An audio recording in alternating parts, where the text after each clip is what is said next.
অভিশাপের ফল ভোগ করছে। ইয়াকুব তো সবসময় ইশতারকে অবজ্ঞা করে কথা বলে।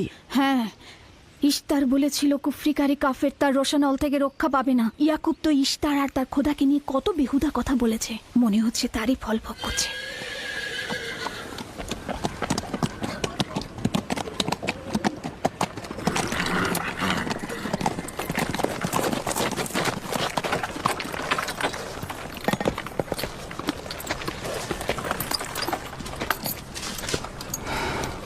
রাহেলের অবস্থা কেমন? আমি কিছু বলতে পারছি না।